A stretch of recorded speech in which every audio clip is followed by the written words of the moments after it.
Hey guys, welcome to episode 6 of Hangin with the Herd, here with Pierre. We were going to come on later today to talk about follow-up from rookie minicamp, talk about leading into OTAs. Today was a big day for Buffalo, just in that sense, but then across our Twitter feeds, we saw the stepping down of Buddy Nix. So Twitter's been buzzing, and Pierre and I figured we'd get on and chat about the Buddy Nix era in Buffalo for a little bit and what that meant to us. So, welcome, Pierre. How you doing today, man? What's going on, Aaron? What's going on? Yeah, it was definitely big news. It was definitely one of those things that it was an automatic topic to talk about. Outside of Buffalo, this is a pretty big topic. We kind of knew it was going to happen eventually here in Buffalo, but now that it's actually happened, it's definitely something to talk about. Yeah, and that's kind of the thing I'm seeing too. Is you mentioned NFL Network has some rumors going around. I'll let you bring that up in a second here. Deadspin seems to think it had to do with their breaking the recorded phone conversation. But the people here in Buffalo, people that listen to the sports radio and follow the Bills closely, know that they've been bringing Doug Whaley along under Buddy Nix for quite a while, and people knew that it was going to come. Was it going to be after the draft? Would they wait for the next offseason to do this? And from the tweets that I saw at the press conference, local coverage did a really bad job of covering the press conference. But Yeah. because of Twitter, we were able to get pretty much word for word, and it just seemed like this was the right time for Buddy, and he felt good about this time handing off the team. So, I what mean, did you hear on NFL Network? but what I actually heard was that they're actually thinking that it was based off of the front office not liking or the president not liking the EJ Manuel pick. Okay, and so by president, though, they mean Russ Brandon, I'm assuming? Yeah. Rush branding, but I mean, I look at it as in we all knew it was going to happen eventually. Doug Whaley, he already was a GM in grooming. So, but it's just funny how the outsiders are thinking that something's bad is Right. happening in Buffalo right now. And Buddy had to step down because of some apparent reason. But I don't know, man. What are your thoughts on it? Well, that's kind of what ESPN does. I'm surprised the NFL Network's doing that. It seems more of an ESPN tactic to make a story out of nothing, especially when it comes to the Bills, because they don't really follow the Bills closely throughout the season. Small market team. I was just actually on the phone with my brother earlier today and talking about how nice it was that Geno Smith was getting all the talk throughout the weekend about rookie minicamps, and Buffalo was just doing their thing and stay focused on business. But that's kind of what happens too, though, is false information, I think, gets out, and they're trying to Yeah, make a story. I'd be really surprised if it came out that they were upset with the EJ Manuel pick, because everything I read and heard, the entire organization was on board. Um, they, from what I saw at the draft room, they seemed really excited, everybody. And you look at Buddy Nick's record, what he's done since he came in 2009, I believe. 2009, I believe. Yep. Or no, Yes, I'm talking 2010. I want to say. 2010. Yeah, Okay, and I mean, yeah, you look at the roster that he inherited yeah, coming in here in that team, and what that roster now looks like going into OTAs here this season. So I don't think the president encouraged him to resign. I think Buddy Nix really did do this on his own terms. I mean, if you look at it right now, he's what he's he's well in his 70s, so he wouldn't be able to do it forever. And like you said, he was already talking about stepping down. Um, was it last year? I want to say. So with them grooming, Doug Whaley, it was eventually going to happen. Now, I think Buddy's biggest knock is what he did in the draft. Well, no. His biggest knock was actually, giving Ryan Fitzpatrick that humongous deal. Right. Um, And granted, though, that people knowing the inner workings of football, the general manager makes the final decision on those things, but the general manager doesn't necessarily work out the contract details. That's between the agent and many other people in the organization. So you yeah, can't knock Buddy entirely for that. While he did say, "Okay, get the deal done." yeah. I mean, Right. he definitely had one of the final says in it though. Right.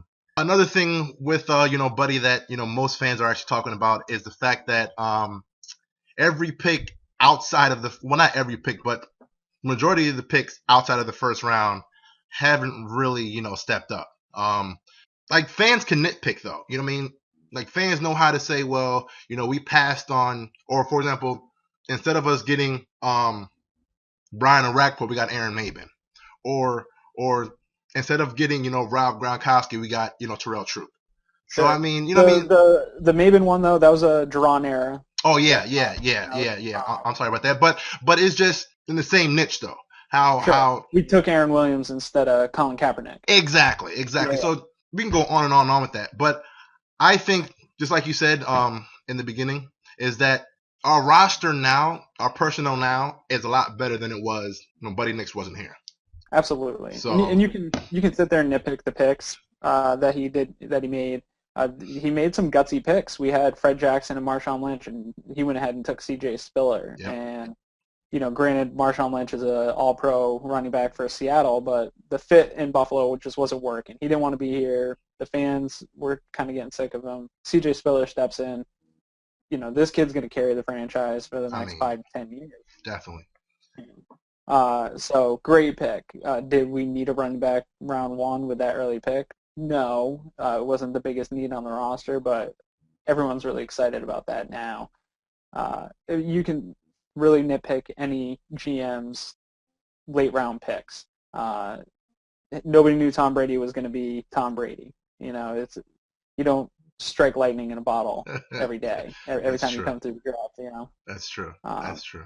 but I'm excited with what Buddy Nix did throughout his time here. He was a straight shooter. I loved his press conferences. Oh my God, that was the best You part know, about him, in my opinion. yeah, he was a funny guy. A lot of my friends made fun of me for being a Bills fan, and they're like, "Oh, he sounds like that Looney Tunes. What's yeah, the chicken there? yeah. Hey. Yeah, yeah." Yeah, yeah. I said, I said, yeah. yeah. Oh And man. but I liked it. I like that straight shooter. He came up before this draft and said, "What are our biggest needs? Quarterback, wide receiver. Yeah, quarterback, wide receiver, middle linebacker." What did he pick? Boom, boom, boom. Yep.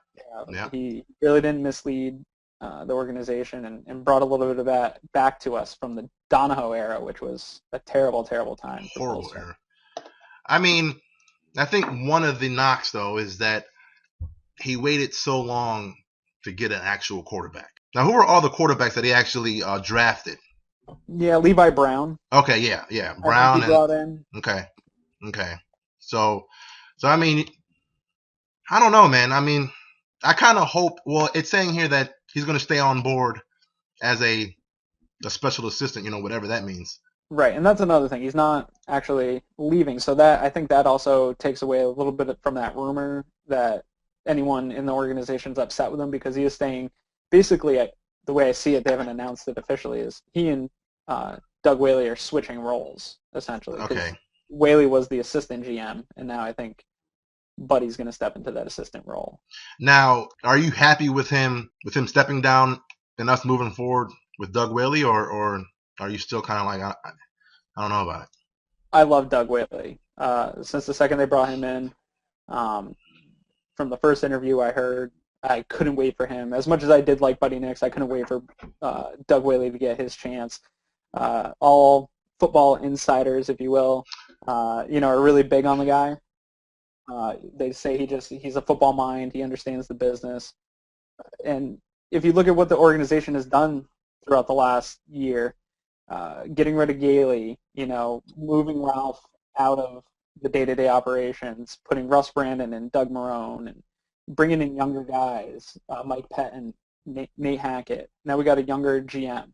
We're younger across the board, and I think that's a fresh start for Buffalo and Buffalo football. Yeah, I mean, we're definitely moving forward. It's definitely one of those. It just feels good right now being a Bills fan. I know, every offseason around this time, we're always at our all-time high with the optimism. But All kinds of hope. oh my God! But I just feel with the direction that we're actually going now, with us, finally drafting a franchise quarterback, or who we think is going to be a franchise quarterback. For Ralph Wilson stepping down, and letting Russ Brandon control the whole operation. It definitely looks like we're moving forward. It's Right. definitely looking And like even at the press conferences, we have new podiums. You know what I mean? We had that yeah, podium from the 1970s for the last 30 years. yeah, yeah, So, things are moving in that new direction. yeah. So, I mean, I'm not really sure about Doug Whaley only because he doesn't really have a track record in terms of what he's going to actually be doing. But it's like you said, I'm a huge fan of Buddy Nix. I think him being that straight shooter, him basically telling it like it is was definitely one of those things that I loved about him. But I think he was a great evaluator of talent. For example, you can't really gauge injuries. You don't know when it's going to happen. People Sure. say that Terrell Troop, he's a bust. He hasn't really had an opportunity. I mean, he cannot stay healthy to save his life. Right. So, Aaron Williams, I don't know. McKelvin, was McKelvin one of Buddy's picks? I believe McKelvin was in the Dick Duran era as well. Okay, okay. But I mean, a lot of the picks that he actually made, the players really hasn't had an opportunity to actually play, Right. or they Marcus had Easley. opportunities. Exactly, Yeah. Marcus Easley. So I mean, as far as right now, I think Buddy has definitely made the team better. Right. I know when he was in San Diego, he wasn't the GM, but I guess he was the so-called special assistant there as well, or the talent evaluator, or Right. whatever it was. But Yeah, one of those roles. Yeah. yeah, one of those roles. But he definitely made that team better as well. Oh, no Um, doubt. Well, so and yeah, look at, Buffalo was an organization not known for making big splashes in free agency. The players, the fans were pining for Mario Williams, yeah, and Buddy Nix was essential in getting that deal done. We didn't let Mario Williams leave Buffalo without a deal. yep. He didn't have the best year last year, but he still had a double-digit sack year, and that's exciting moving forward that we have a dominant defensive player. And same with Nick Barnett. The players, the fans wanted him, and Buddy Nix answered that call. I mean, it has to say something with even though it doesn't really mean anything, business wise, but with Buddy Nix being a personable guy, it's almost like you feel comfortable around him. It's like before Buddy Nix, it was hard for us to even get any free agents to come to Buffalo. But now it seems like the majority of free agents who actually, went to One's Bill Drive, had a strong possibility of actually signing. And then, like you said, Yeah. once we signed Mario Williams, it was almost like, oh my God, if we can get Mario Williams, we can get anybody. A lot of hate going I on mean, Twitter a lot of today. hate going on Twitter. Before the draft, and then now after the draft, when we actually, restacked our team. Now, it's we love Buddy here and there, but I was But always a Buddy fan. I think just like draft grades, similar GM grades, let Buddy sit back for the next 2 to 3 years and then judge him. Exactly. Judge the man by what this team does. He came in with Shane Gailey and tried to rebuild an entire terrible 53-man roster. I think there's 5 skill position players remaining from that 53-man roster and a couple special teams players. I think Rob Quinn had tweeted that Yep. earlier. I mean, that's pretty impressive turnaround in this day and age in the league. And so, he had his work cut out for him, and we won't really be able to judge it until the Doug Marrone era really kicks into gear here in Buffalo, and that's going to be 2 to 3 years out. And then I think we can come back and say, yes, Buddy Nix did a good job, or that guy was awful. He put us back another decade. I mean, but it is like you said. I mean, with us not having a quarterback for so many years, it's always hard to really judge a GM without having that franchise guy, Yeah, because it's like I'm one of the only people who say that Bill Belichick, in my opinion, is one of the most overrated coaches, and most people are like, "Are you serious?" I mean, the guy's won all these Super Bowls. The GM, drafted Tom Brady, but if he didn't have Tom Brady, would he really be this good? I mean, it sure. just is what it is. I mean, Well, and the counter to that, though, is, the system as well, having a consistency in a system. If Tom Brady went to the Arizona Cardinals, would he be the Tom Brady that we know now? There's a lot of That's true unknowns. too. But like I don't want to get off topic, but Bill Belichick, he's a defensive guy, so Mhm. he's not really an offensive coordinator where he sets up all the plays for the offense. So Sure.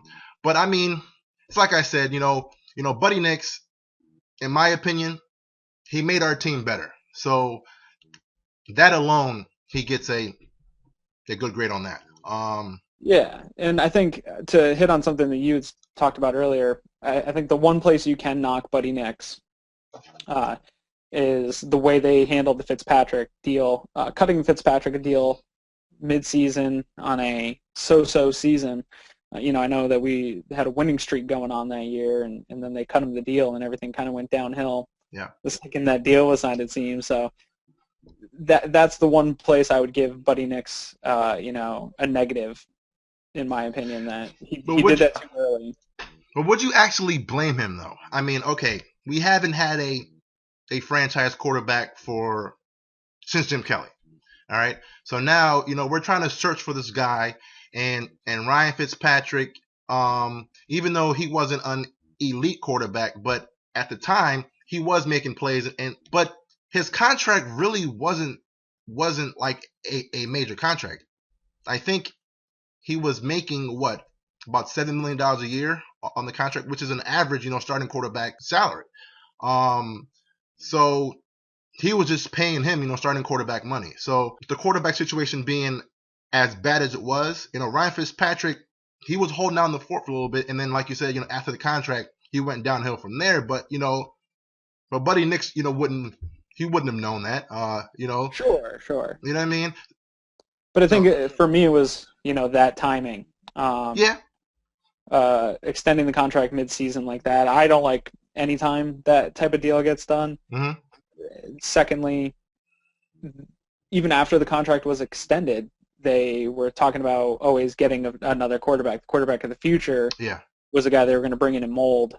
So to pay a guy who eventually is going to be the backup, but again, the phone conversation that was recorded with Buddy Nix was very telling. He was being very honest with that Bucks GM and saying, look, we're paying this guy who's a backup starter money. Buddy knew that. So the fact that, years later he knew this guy was just a backup and we're paying him starting money, he was kicking himself for that deal, I guess, is what yeah, I'm trying to say. yeah. And we all make mistakes at our job. So I don't think that Bills fans should throw this guy under the bus because he had one, deal. It just happened to be at the quarterback position. Another thing that I love about Buddy is he always said that he loved taking care of his own players, and it's like you said, Freddie Jackson, he had that one big year, the one MVP / year. He got paid. Buddy Nix was like, you know what, I'm gonna take care of my guys, and like you said, Ryan Fitzpatrick at that particular time, he was somewhat balling, even though looking back on it, it was probably a mistake because of how it ended up. But at the time, Ryan Fitzpatrick was I believe the first 5 or 6 weeks of the season, he was like the fifth best quarterback, that year in that span. But that's why, yeah, I mean, that's why it's tough to make that call that time.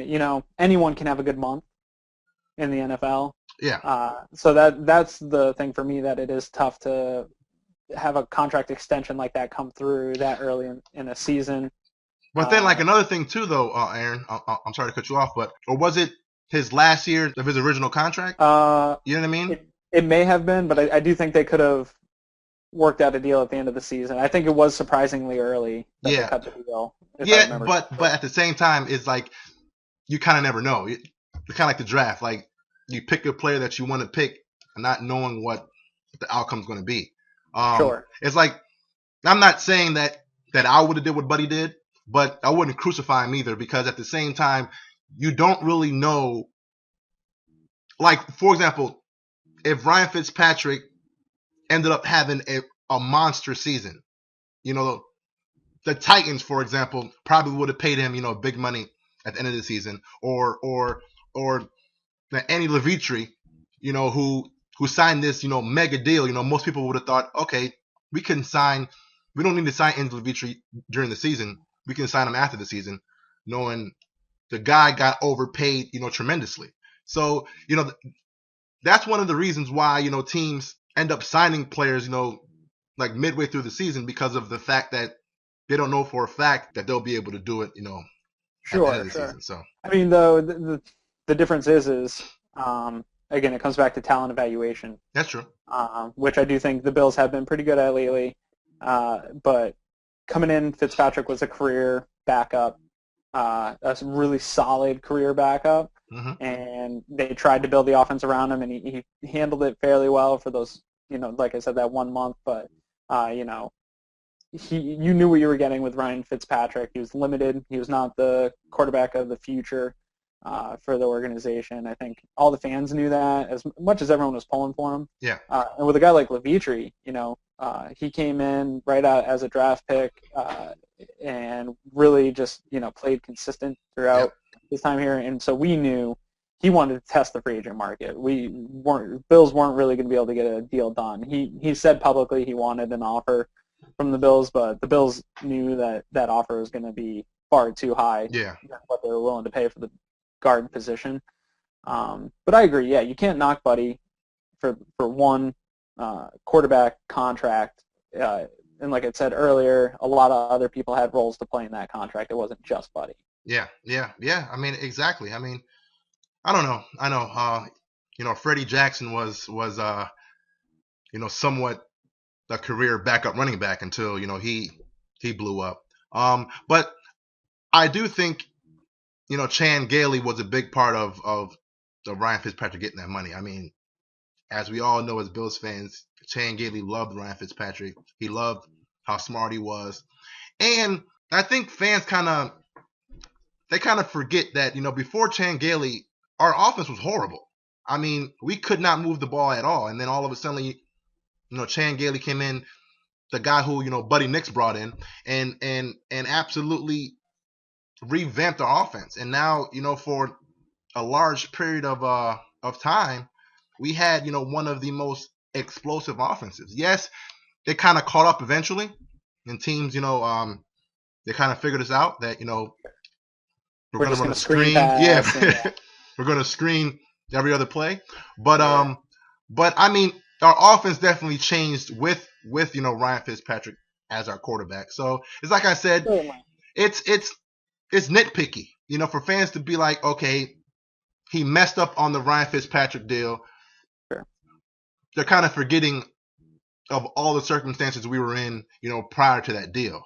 Right. Well, even him bringing in Chan Gailey, again, I don't think it was his first choice to bring Gailey in, but because of the history of the Buffalo Bills up to that point for the last decade, there wasn't a lot of options of people that wanted to be in Buffalo and saw this as a potential opportunity to turn the ship around. So you can't blame Buddy Nix for Chan Gailey's era. No, I mean, because our number one need at the time was offense. Like, we could not move the ball. And I want to say, like a Doug Marrone, Chan Gailey, wherever he went, he kind of changed the culture.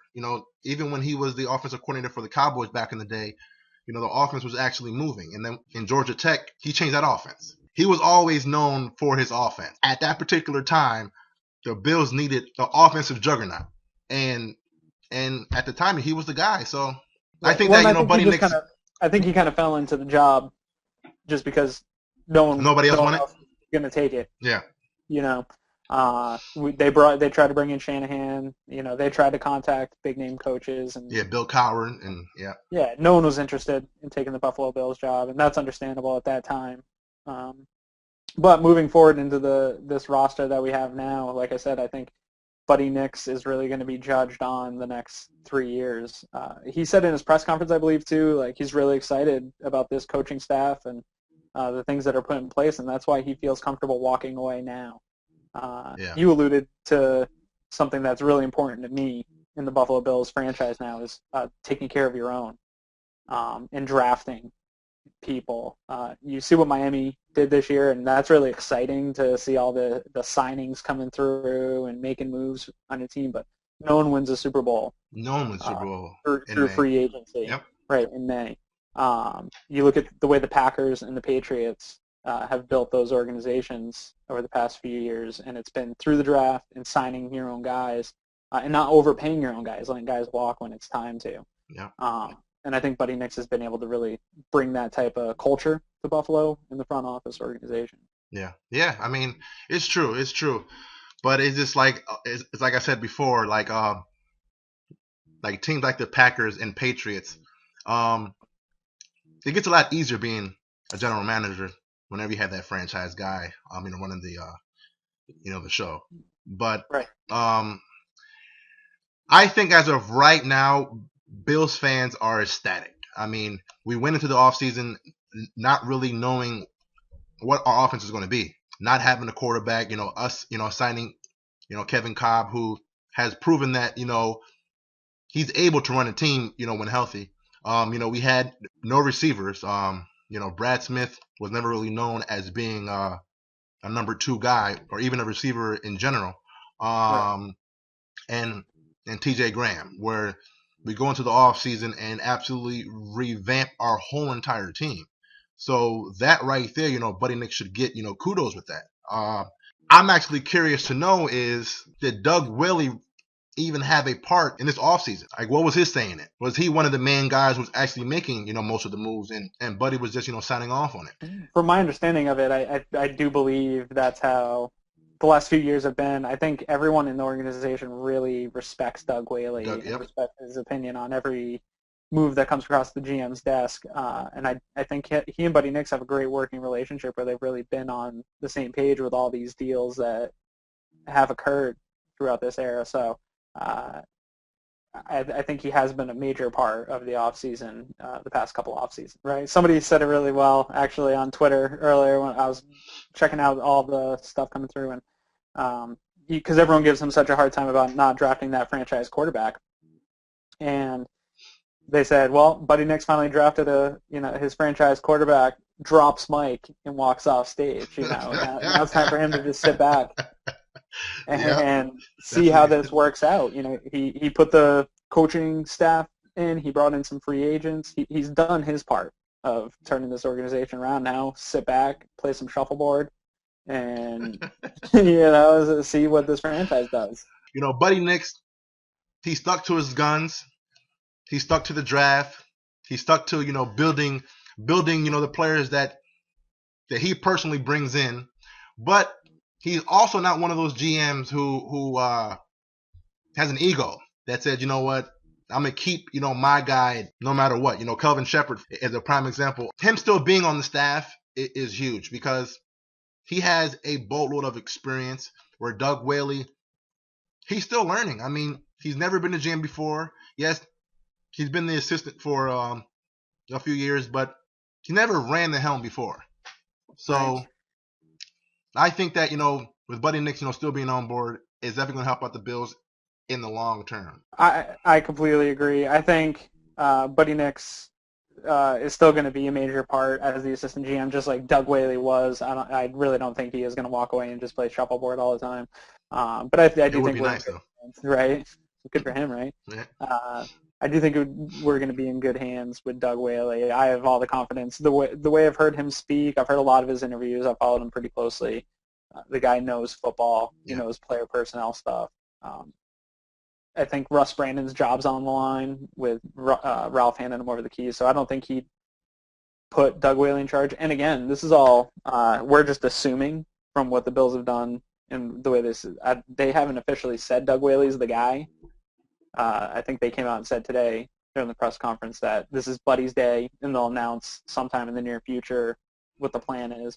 I do think the plan is Doug Whaley. Yeah, I mean, we're all pretty sure Right, but unofficial. I'm not going to pull Yeah, definitely. ESPN and tell you something I don't know. Breaking news, right? Right, exactly. So I'm looking forward to this OTAs and, and moving forward. So I guess we're going to have to postpone our OTA show a day or two, because we had some Adam Scheffner breaking news come through. Checking out Doug Whaley's biography, because I did think he had a little bit more of a career before Buffalo, and he did serve 10 years as the Pittsburgh Steelers pro personnel coordinator, Okay. doing a lot of the scouting and stuff for them. And those were during the years where they got Palomalu, Lawrence Timmons. They won a Super Bowl Yep. during that time. So, the guy comes from a pretty good pedigree of management with the Steelers. So that's, exciting. I can't wait for the memes and the twit profile pics of Doug Whaley. That's the one thing I'm going to miss most about. The one thing before we sign out that I'm going to miss most about Buddy Nix is the great Twitter pictures, the great memes that came out of it. The guy handled the being recorded, the phone conversation, better than I think anyone else Oh would. my God. He I just mean, rolled right off his shoulder. I would have been super embarrassed. He just, like, behind me, he just chuckled it off. He didn't care at all. man, I mean, and it's like you said, man. The one thing about Buddy Nix that I'm gonna miss, his press conferences, man. Yeah. His press conferences were absolutely amazing. It seemed like he was just talking to people. He had a beer right there, and then he was just laying back, just like shooting the shit, man. And Well, I don't yeah, know. I mean, I don't know. it was amazing. It was amazing, Yeah. and players love that about him. They love that. He was one of those guys where he was down to earth. I mean, he We was even what? saw Arthur Motes Yeah, tweeted, thank you, Buddy Nix, for giving me a chance. exactly, Uh, exactly. but he will be missed. He definitely will Yeah, be missed. yeah. So, buddy, you're the man. Thanks, buddy. Bills Mafia. Yeah. All right, guys. See you guys later.